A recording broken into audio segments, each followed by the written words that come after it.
Je vais lâcher un minuscule spoiler tout de suite, un détail qui m'a glacé le sang, et qui, même maintenant, me revient comme une lame froide sous la peau.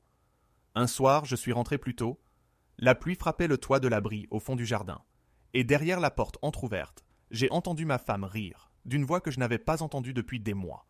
Pas un rire poli, pas un rire de façade, un rire léger, intime, comme si quelqu'un venait de lui rendre une partie d'elle. Ce soir-là, je n'ai pas explosé. Je me suis contenté d'écouter.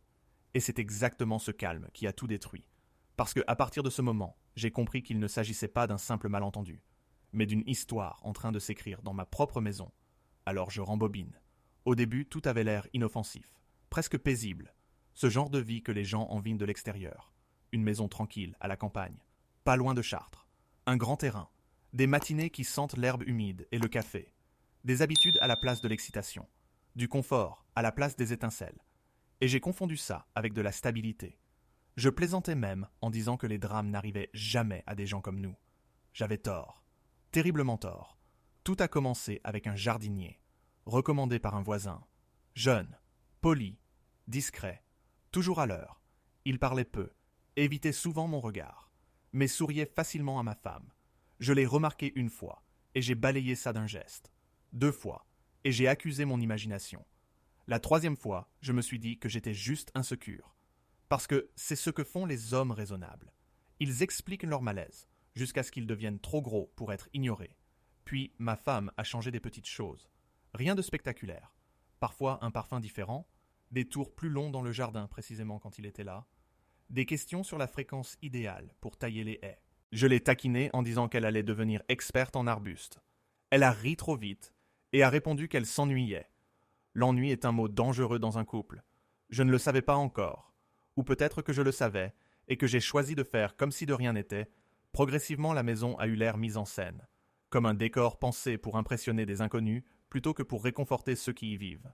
Nos conversations sont devenues efficaces au lieu d'être chaudes. Comment s'est passée ta journée? Bien. On mange quoi? Un truc simple. Et pourtant, il y avait de l'énergie ailleurs. Des éclats de rire qui passaient par une fenêtre ouverte. Des voix basses près du cabanon à outils. Des instants qui s'arrêtaient net quand j'apparaissais. Je me revois un après-midi dans la cuisine, à les observer à travers la vitre. Rien d'ouvertement déplacé. Juste parler, sourire, partager un espace qui, sans que je m'en rende compte, cessait d'être le mien. Je me suis senti ridicule d'être menacé par un type avec un sécateur. Alors j'ai avalé, et puis j'ai attrapé le premier mensonge. Petit, presque mignon, si on ne comprend pas ce qu'il annonce. Elle m'a dit qu'il n'était pas venu ce jour-là. Sauf que la pelouse racontait l'inverse. Des lignes fraîches, des bordures nettes. J'ai demandé d'un ton léger.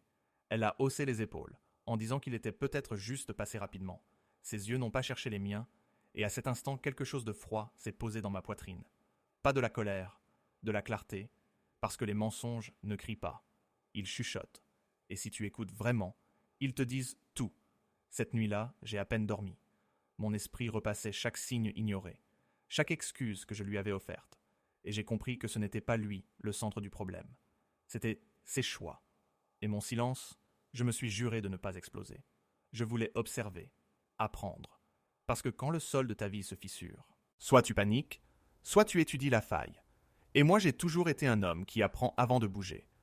Je ne savais pas encore à quel point la trahison était profonde, ni à quel point je me sentirais étrangement calme quand je la verrais en face. Mais ce calme approchait, lent et lourd, comme un orage qu'on entend bien avant qu'il n'arrive. Les jours suivants, je suis devenu un témoin silencieux de ma propre vie. Je souriais quand il le fallait. Je hochais la tête au bon moment, et je stockais chaque détail comme une preuve que j'espérais ne jamais utiliser. Le jardinier venait désormais 2 fois par semaine, et soudain, ma femme se souvenait d'obligations qu'elle avait oubliées pendant des années. Elle était à la maison, exactement quand il était là. La coïncidence est crédible, jusqu'au moment où elle se répète trop souvent.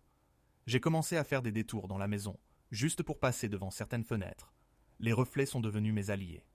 La porte vitrée me montrait ce que le regard direct aurait raté. Sa posture, quand elle lui parlait, détendue, ouverte. La façon dont elle jouait avec ses cheveux, sans s'en rendre compte. Des gestes qu'on n'offre pas à quelqu'un qu'on connaît à peine. Un après-midi, je l'ai entendu rire d'une manière que je n'avais pas entendue depuis des mois. Un rire léger, sans retenue. Et je me souviens m'être dit que je devrais être jaloux, Mais à la place, j'ai ressenti de la curiosité, parce que la jalousie brouille le jugement, alors que la curiosité l'aiguise. Je me suis posé une question simple. Jusqu'où cela irait si je restais silencieux? La réponse est arrivée plus vite que prévu. Un soir, un orage a éclaté. Pluie battante. Tonnerre soudain. Ce genre de météo qui pousse tout le monde à se réfugier à l'intérieur. Ce jour-là, je suis rentré plus tôt que prévu. Les pneus de ma voiture ont crissé sur le gravier plus fort que d'habitude. Les lumières de la maison étaient allumées. La porte de l'abri légèrement entr'ouverte. Je me suis garé et je suis resté immobile un instant, à écouter la pluie et ma respiration. À l'intérieur, tout semblait normal au premier regard. Des chaussures près de l'entrée, des manteaux au patère. Puis j'ai vu la boue, des traces fraîches qui traversaient le couloir vers l'arrière. Je les ai suivies calmement, comme un homme qui lit un livre dont il connaît déjà la fin. La lumière de l'abri était allumée. La pluie tapait sur le toit, comme des doigts impatients. Des voix à l'intérieur. Basses, proches, je n'ai pas foncé. Je me suis appuyé contre l'encadrement, et j'ai écouté. Rien d'explicite, juste une familiarité. Des plaisanteries partagées, une douceur qui ne m'appartenait plus. Quand je suis entré, ils se sont écartés trop vite. Ce réflexe dit tout. Ma femme s'est figée. Le jardinier a laissé tomber ses gants, comme s'il le brûlait. Personne n'a parlé pendant une seconde, qui m'a paru plus longue que notre mariage. Puis elle a dit quelque chose d'inutile à propos de la pluie et du planning. J'ai hoché la tête. Je lui ai demandé s'il avait besoin de faire autre chose. Ma voix était stable. Il a secoué la tête et est parti, sans se retourner. Avalé par la pluie. Ma femme s'est tournée vers moi avec un sourire qui voulait être normal et qui a échoué. Je lui ai dit qu'on parlerait plus tard. Elle a accepté trop vite. Ce soir-là, nous nous sommes assis à la table de la cuisine, comme deux étrangers, négociant un cessez-le-feu. Elle a dit que rien ne s'était passé. J'ai dit que je la croyais. 2 phrases fausses, mais nécessaires, parce que la vérité était encore en train de mûrir. Et je la voulais entière, pas à moitié avouée. Elle est montée se coucher tôt, en prétextant un mal de tête. Je suis resté à nettoyer une cuisine déjà impeccable. Parfois les hommes nettoient pour éviter de casser quelque chose. Plus tard, allongé dans le lit, j'ai senti la distance entre nous, comme un espace physique, assez large pour que quelqu'un d'autre s'y installe confortablement. Et là j'ai compris quelque chose d'essentiel. La trahison est rarement spectaculaire au début. Elle est pratique, commode, déguisée en ennui et en opportunité. Et une fois que tu vois ça, tu arrêtes de demander pourquoi. Tu commences à demander. Et maintenant quoi? Je me suis endormi avec un plan qui prenait forme en silence. Pas une vengeance, pas une confrontation, mais une compréhension. Parce que je devais savoir à qui j'avais affaire avant de décider qui je serais après que tout cela serait terminé. À partir de cette nuit-là, j'ai vécu avec 2 versions de ma femme. Celle qui me servait le café le matin et me demandait si j'avais bien dormi. Et celle qui évitait mon regard quand son téléphone vibrait et souriait à des messages qu'elle ne partageait pas. Je répondais poliment et j'observais en silence. Parce qu'une fois que tu arrêtes de mendier l'honnêteté, tu commences à voir la réalité.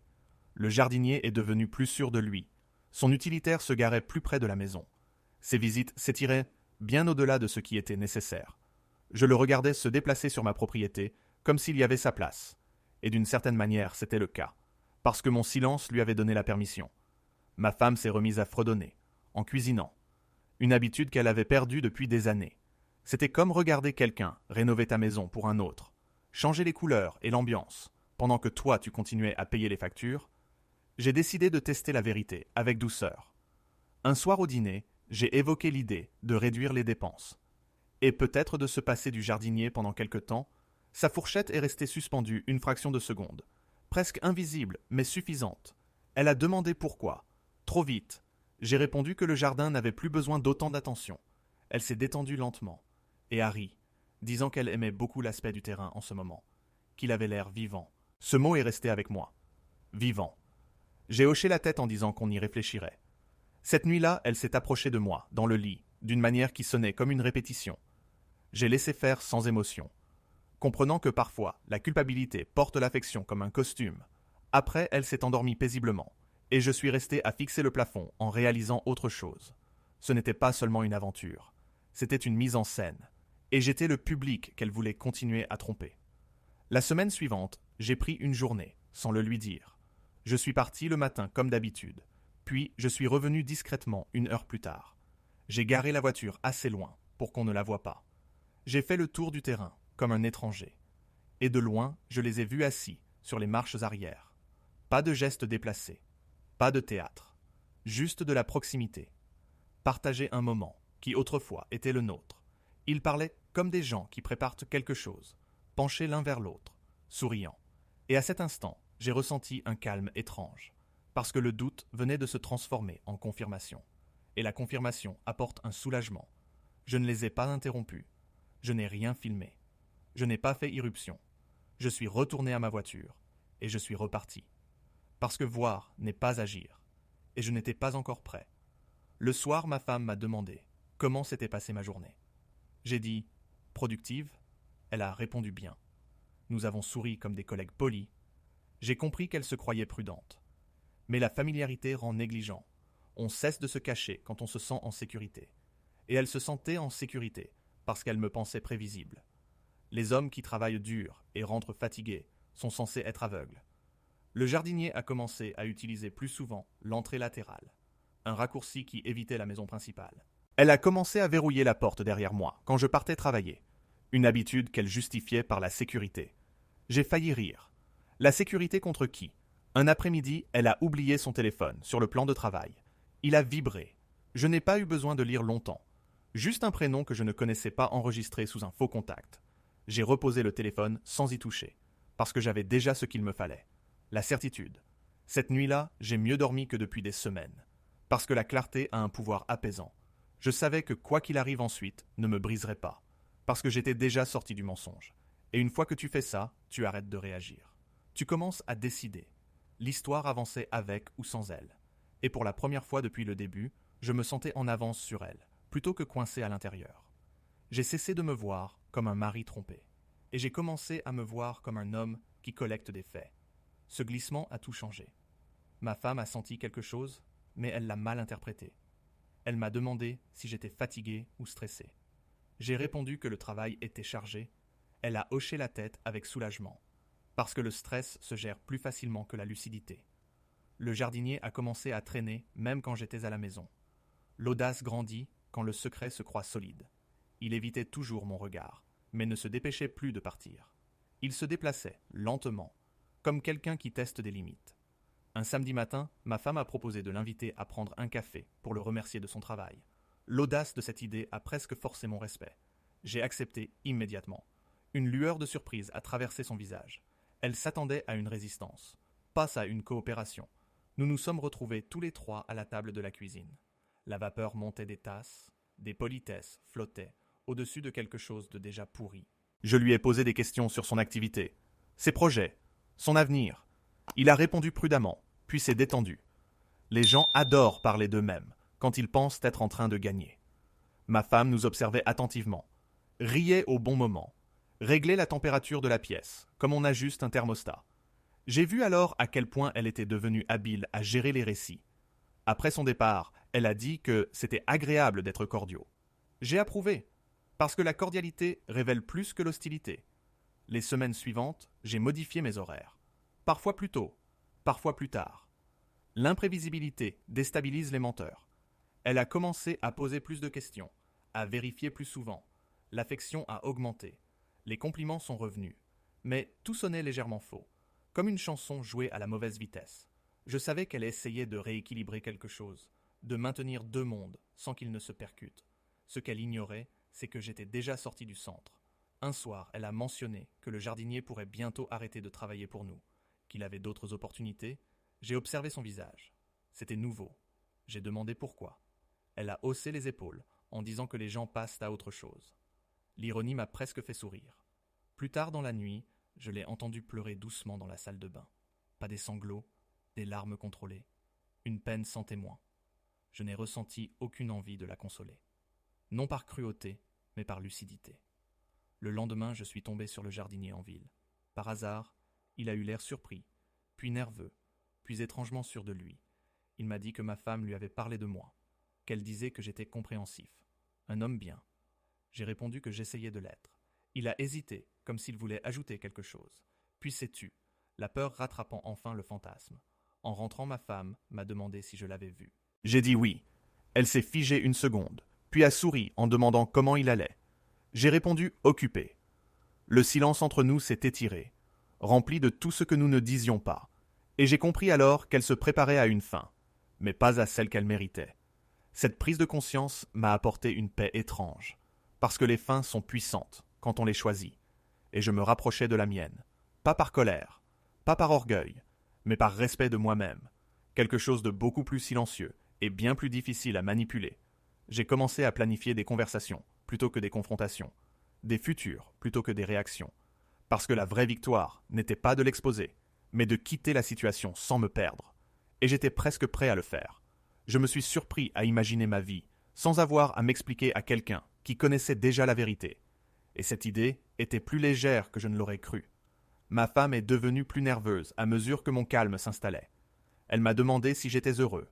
C'est une question qu'on pose quand on redoute la réponse. J'ai dit que je réfléchissais. Elle a demandé à quoi. J'ai répondu à nous. Le mot est tombé entre nous, comme un verre qu'on lâche. Pas encore brisé, mais tout proche. Elle a proposé un week-end ailleurs, disant qu'on avait besoin de temps. J'ai accepté. Encore une fois, parce que le temps révèle les intentions. Il ne les cache pas. Avant le départ, elle a annulé le jardinier, sans m'en parler. Je l'ai appris par hasard, quand son utilitaire a cessé d'apparaître. Certaines zones du jardin recommençant à pousser librement. Elle a regardé l'allée vide, plus d'une fois. Une peine déguisée en distraction. Pendant le week-end, elle a essayé de recréer d'anciens souvenirs, d'anciennes blagues, une chaleur passée. Mais la nostalgie ne répare pas ce que l'honnêteté a refusé de protéger. Une nuit, elle m'a demandé si je lui faisais confiance. J'ai répondu que la confiance n'est pas quelque chose qu'on réclame quand elle est saine. Elle s'est tournée de l'autre côté et n'a pas insisté. De retour à la maison. L'atmosphère était différente, plus lourde, comme si les murs savaient que quelque chose touchait à sa fin. Quelques jours plus tard, elle m'a fait asseoir à la table de la cuisine, le même endroit où nous avions autrefois fait des projets. Elle a avoué sans entrer dans les détails. Présentant cela comme une erreur, née de l'ennui et du sentiment de ne pas être vue, je l'ai écoutée sans l'interrompre, parce qu'on coupe la parole dans les disputes, pas dans les conclusions.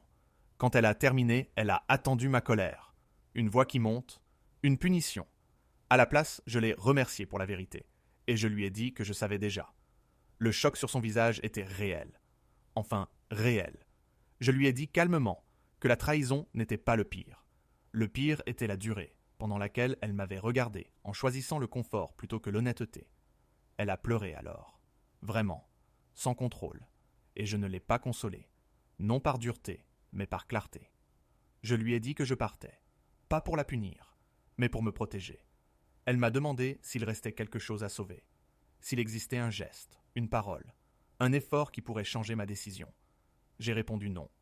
Parce que réparer exige la vérité dès le début, pas quand tout est déjà fissuré. J'ai fait mes cartons lentement les jours suivants. Sans cri, sans drame, seulement de la logistique et du silence. Le jardinier n'est jamais revenu. Son rôle s'est terminé au moment précis où l'illusion s'est effondrée. La dernière nuit dans la maison, je suis resté debout, dans le jardin, à regarder l'herbe inégale, les zones soigneusement taillées à côté de celles laissées sauvages. Et j'ai compris quelque chose de simple et de libérateur. Le déclin ne ressemble pas à une catastrophe au départ. Il ressemble à une suite de petits choix ignorés. Je suis parti le lendemain matin sans me retourner. Pas parce que j'étais fort, mais parce que j'avais décidé d'être honnête avec moi-même, au moment où cela comptait vraiment. Partir n'a pas été spectaculaire. C'était précis. Comme fermer une porte qu'on aurait dû fermer bien plus tôt. Je me suis installé dans un petit appartement en location de l'autre côté de la ville. Rien d'impressionnant, mais calme. Un calme honnête, le genre de silence qui ne cache rien. Les premières semaines ont été étranges. Pas douloureuses comme dans les films. Simplement nouvelles. Je me réveillais sans négocier la journée avec qui que ce soit. Je mangeais quand j'avais faim. Je dormais sans me demander qui pensait à quelqu'un d'autre. Ma femme a essayé de reprendre contact au début. Des messages réfléchis, prudents. J'ai répondu brièvement, poliment, parce que la distance ne fonctionne que si on la respecte. Les amis ont posé des questions à voix basse. J'ai donné des réponses simples, sans discours héroïque, sans humiliation. Je refusais de transformer ma vie en fable morale racontée pour divertir. Intérieurement pourtant, je reconstruisais quelque chose d'essentiel. La confiance en ma propre perception. Je ne me demandais plus si j'avais tout imaginé. Cette habitude disparaît quand la réalité vous donne raison. Un après-midi, des semaines plus tard, je suis tombé sur le jardinier dans un supermarché. Il avait l'air plus petit, comme si sa confiance avait toujours été empruntée.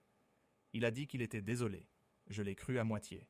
De cette manière réservée aux excuses qui arrivent quand les conséquences sont déjà là. Je lui ai souhaité d'avoir appris quelque chose. Et en rentrant chez moi, j'ai réalisé que je n'avais pas pensé à ma femme de toute la journée. Et cette pensée-là valait plus que toutes les excuses du monde. Le temps a fait le reste sans bruit. Ma vie ne s'est ni effondrée, ni transformée en spectacle. Elle a simplement continué dans une direction plus nette. Le travail est devenu plus fluide, mes relations plus profondes, parce que j'étais à nouveau présent. J'ai compris combien d'énergie j'avais dépensé à maintenir une paix factice. Maintenant, la paix n'avait besoin d'aucun effort. Elle existait. On m'a parfois demandé si je lui avais vraiment pardonné. J'ai répondu que le pardon n'est pas un endroit où l'on arrive, mais une décision que l'on répète jusqu'à ce qu'elle devienne naturelle. Je n'ai pas gardé de colère, non parce qu'elle ne l'avait pas méritée, mais parce que la colère m'aurait attaché à une histoire déjà terminée.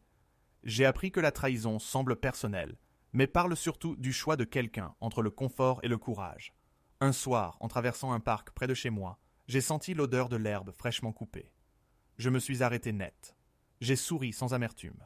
Et j'ai compris la vérité, la plus dure et la plus libératrice de toutes. Elle ne m'a pas quitté pour un jardinier. Elle m'avait quitté bien avant. Et ce jour-là, en choisissant enfin moi-même, j'ai fermé la porte sans regarder derrière moi.